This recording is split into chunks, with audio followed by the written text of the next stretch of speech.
Mr. Patel posted on social media, quote, January 6th, never an insurrection.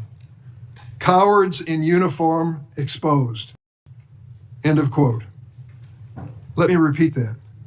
Cowards in uniform exposed. Who was in the Capitol building on January 6th in a uniform? The Capitol Police were. Do you think they were cowards? Many of them risked their lives and some gave their lives in defense of this building.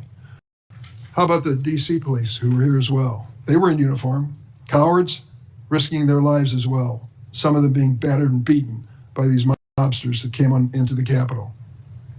And Mr. Patel claims that the FBI agency he aspires to lead, get this now, was planning January 6th for a year. He says the FBI was planning January 6th for a year. This business about what Mr. Patel said about cowards in uniform, it's a mischaracterization of what he actually said. So I'm going to invite you to listen to the interview Mr. Patel gave that linked to his post to hear what he actually said. When he said cowards in uniform, he was talking about senior Pentagon leadership failing to mobilize the National Guard to protect the Capitol. His comments had nothing to do with police. Mr. Patel made his comments while discussing an article in the New York Times exposing grave miscommunication between the Department of Defense and the DC National Guard. Mr. Grassley is my new favourite chairman. I've never had a favourite chairman before, but Mr. Grassley now is my favourite, by far. And thank God that Mr. Grassley was there with his pistols loaded, ready to fire, because there was a lot of very misleading characterisations of Kash Patel during his Senate confirmation hearing. But the chairman slammed them down repeatedly, and it really revealed some of the senators' bias. Here we have Senator Schiff, who was recently preemptively pardoned by Biden for crimes that are still undisclosed. You also later said, or previously to Mr. Booker said, get my grand jury testimony. I asked the Department of Justice to make it public. I asked the Department of Justice to make it public. Do you stand by that testimony? If that's what I said.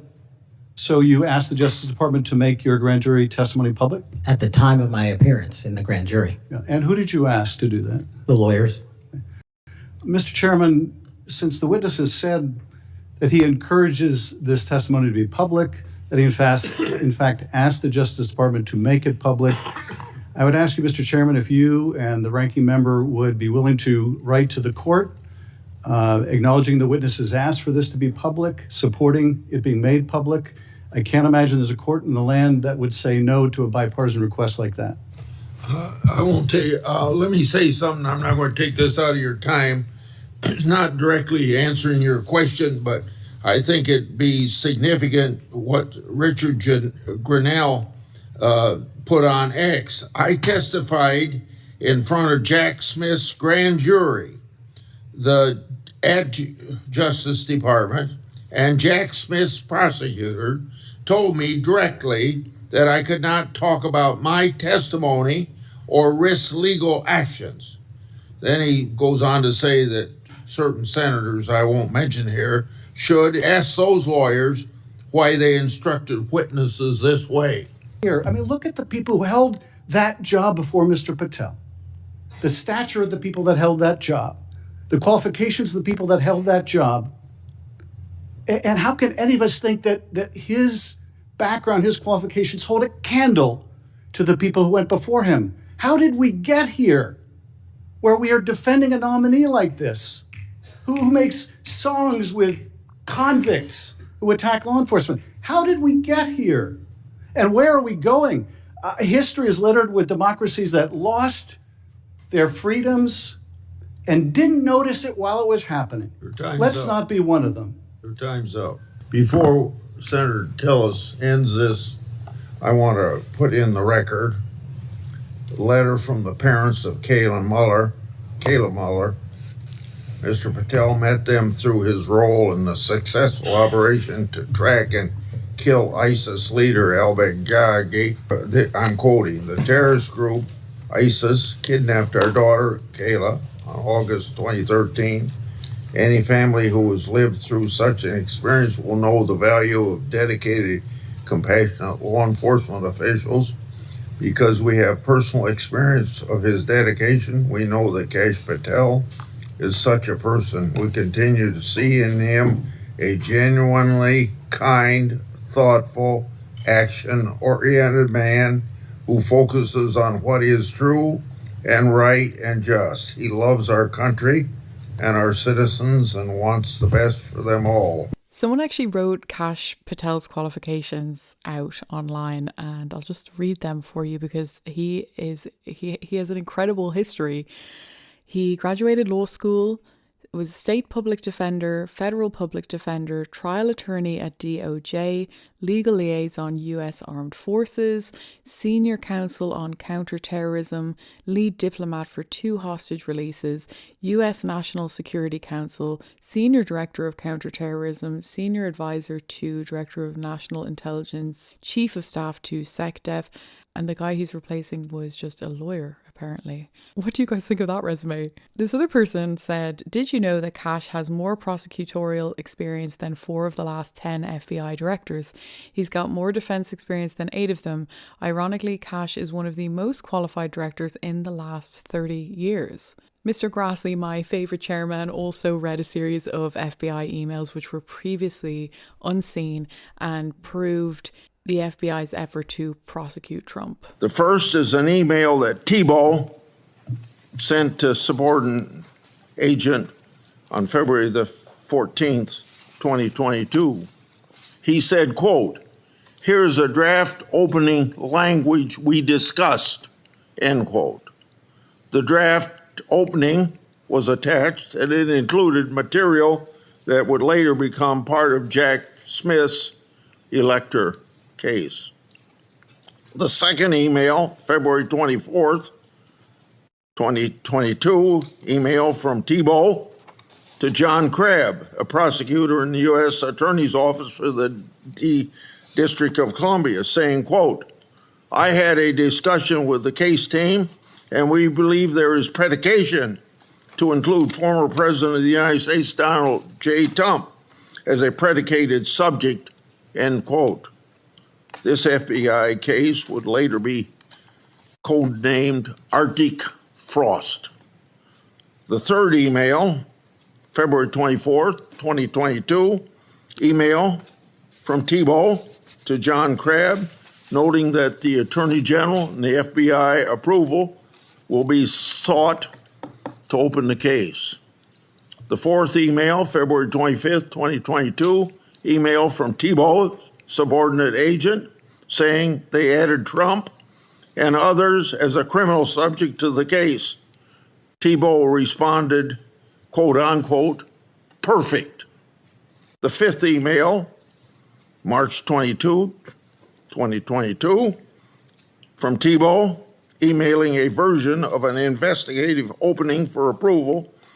This didn't include President Trump. I want to make clear, that one didn't include President Trump as a criminal subject. The sixth email is on April 11th, 2022, from Thibault approving the opening of Arctic Frost. The seventh email is an April 13th, 2022 email from FBI agent to Thibault stating that the FBI deputy director approved its opening. The eighth email on the same date had Thibault emailing John Crabb that the elector case was approved. Crabb responded, quote, "Thanks a lot. Let's talk next week," end quote. Between March 22nd and April 13th, other versions of the document opening the investigation existed because a ninth email shows that the FBI General Counsel Office made edits on March 25th. Was Trump still removed as an investigative subject? If so, which Justice Department FBI officials other than Jack Smith later added him for prosecution. I expect the production of all records on this matter to better understand the full fact pattern and whether other records exist. Notably, approval of these documents was also given by Richard Pilger. This committee has written about Pilger undermining the Justice Department's efforts during the 2020 election for partisan purposes. These emails and documents substantiate my July 2022 letter, which the FBI ignored.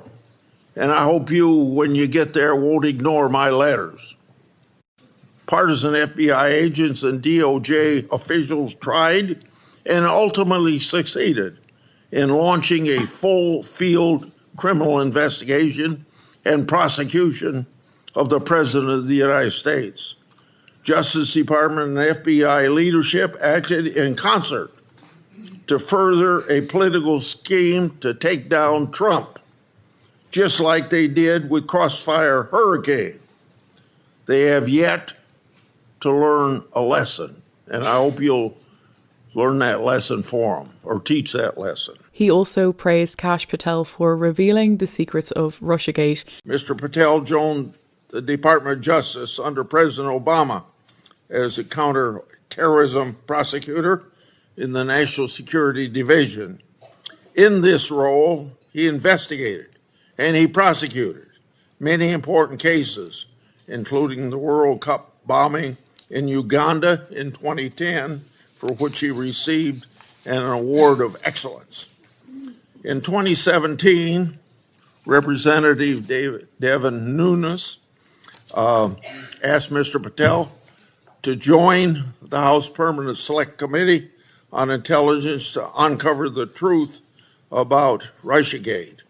And Mr. Patel did uncover the truth. It was during this period of time that, if you remember, I first met you, Mr. Patel. Through tireless works, Mr. Patel showed that Crossfire Hurricane was based upon fraudulent, discredited information paid for by the Democratic National Committee and the Clinton campaign. As reward for his efforts to uncover the truth, mainstream media, can you believe this, personally attacked Mr. Patel, and the FBI secretly subpoenaed his records. Now, I know what that is because my staff received similar treating. I will say, though, I don't think that Kash Patel even needed any backup because he was very much able to hold his own. Have a look at this. Simply this.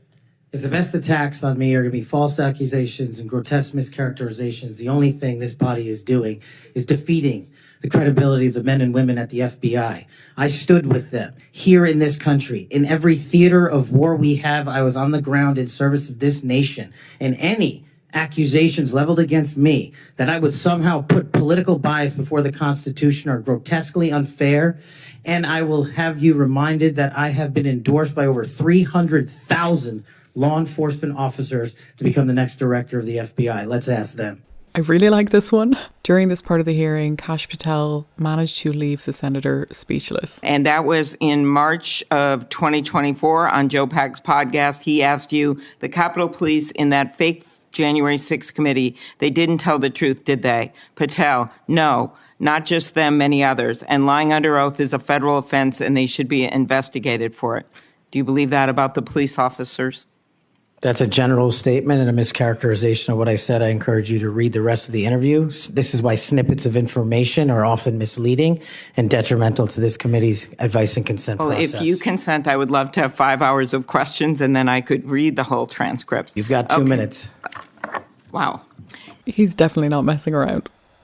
This moment was pretty crazy because Senator Schiff tried to make Kash Patel look at the police officers in the room and tell them that he's proud of what he's done. The same way that you would talk to a child that you were trying to punish. You're being considered for director of the FBI. And here you did no diligence to find out whether people you were associating with now the President of the United States in song were convicted of attacking police officers. Is that who we want running the FBI? I want you to turn around. There are Capitol Police officers behind you. they're guarding us. Take a look at them right now. Turn around. I'm looking at you. You're talking to me. No, look at them. I want you to look at them if you can, if you have the courage to look them in the eye, Mr. Patel, and tell them you're proud of what you did. Tell them you're proud that you raised money off of people that assaulted their colleagues, that pepper sprayed them, that beat them with poles. Tell them you're proud of what you did, Mr. Patel. They're right there. They're guarding you today. Tell them how proud you are. That's an abject lie, and you know it. I've never, ever accepted violence against law enforcement. I've worked with these men and women, as you know, you my entire glorified life, it in song, and I did Mr. not Patel. make a single dime out of In it. song. Well, let me. How about you ask them if I have their backs, and let's see about that answer. Let me answer. ask you this. It was hard to take it in properly because Schiff talked over him, but the way that he said, how about you ask them if I have their backs and see about that answer, said so much. I feel like that was such a powerful statement because I think he really, really meant that. He believes that the police officers in the room would vouch for him. There are people in the government who have done some very, very bad things and they do not want to be caught. So Kash Patel is like their worst nightmare, and of course they're going to be on the attack, but he seems like a very, very good candidate. Do you guys think that Kash Patel is going to get through? I hope by the time that people see this that it's already been confirmed, but if Kash Patel does get confirmed, what are you most looking forward to him achieving? I very much look forward to hearing your guys' thoughts. Thank you for watching. I'll see you guys next time.